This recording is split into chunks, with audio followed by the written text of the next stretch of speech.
소크라테스는 철학사에서 가장 불가사의한 인물입니다. 생전 단 한 줄의 글도 남기지 않았기 때문이죠. 직접적인 기록이 없기 때문에 많은 학자들은 소크라테스 연구를 어려워합니다. 하지만 한 가지 사실은 확실합니다. 소크라테스가 70평생 내내 사람들과 논쟁하며 살았다는 사실입니다. 그는 모든 아테네 시민에게 다짜고짜 다가가 상식적인 관습을 고수하는 이유나 인생의 의미에 대해 질문하곤 했습니다. 이렇게 소크라테스의 문답법에 걸려들면 상대방은 자신이 잘 알고 있다고 생각한 개념이 사실은 오류가 있는 개념임을 깨닫고 당황하거나 화내거나 부끄러워하게 됩니다. 이러한 상태를 아포리아라고 하죠. 소크라테스는 이렇게 아포리아 상태에 빠지는 사람들을 보고 결국 자기가 안다고 생각하는 것을 진짜로 아는 사람은 아무도 없다는 것을 깨달았습니다.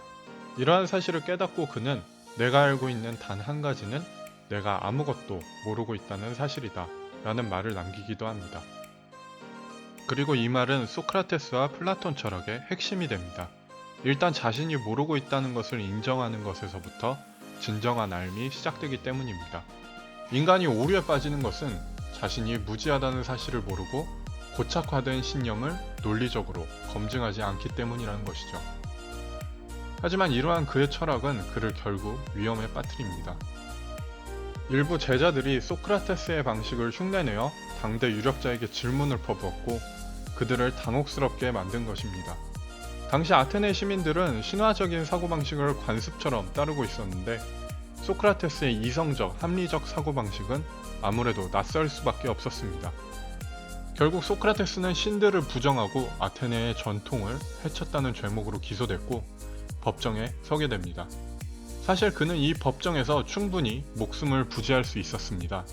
비록 유무죄 여부를 판단하는 1차 판결이 281대 220으로 유죄로 결론 났지만 표차가 그렇게 크지 않았던 데다가 사형까지 구형될 분위기는 더더욱 아니었습니다. 하지만 여기서 소크라테스는 평생 그래왔듯 다시 한번 눈치를 상실하고 맙니다. 플라톤에 따르면 소크라테스는 1차 판결이 끝난 후 배심원들 앞에서 거만한 말투로 이렇게 말했다고 합니다.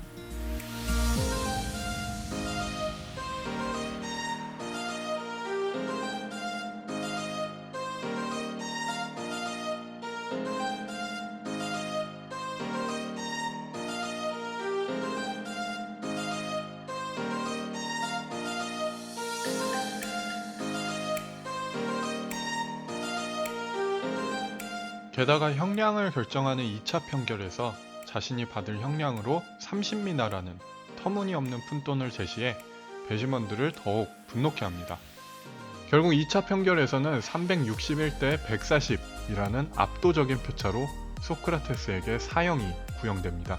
사실 사형 판결 이후에도 소크라테스는 얼마든지 살아남을 수 있었습니다. 그를 감시하던 간수들이 꽤 호의적이었고 다른 도시국가로 정치적 망명을 신청할 수도 있었기 때문입니다. 하지만 친구 크리톤이 탈옥을 권유했을 때 소크라테스는 이를 거부합니다. 자신이 불리하다고 해서 아테네와 맺은 사회계약을 마음대로 부정해서는 안 된다고 말한 것이죠.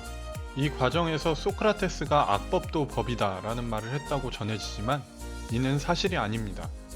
이 말은 일제강점기 시절 식민 통치를 합리화하기 위해 일본 법학자 오다카 도모가 주장한 말일 뿐입니다.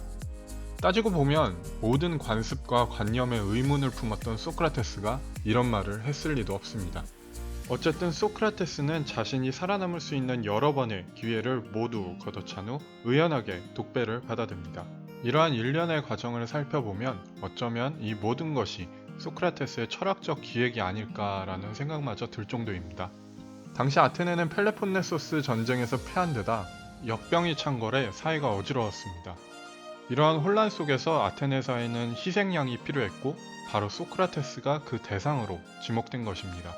빠져나가기 힘든 궁지에 몰린 소크라테스는 거의 고의에 가까울 정도로 죽음을 자초했고 이 죽음을 통해 자신의 철학을 끝까지 관철시킨 것입니다.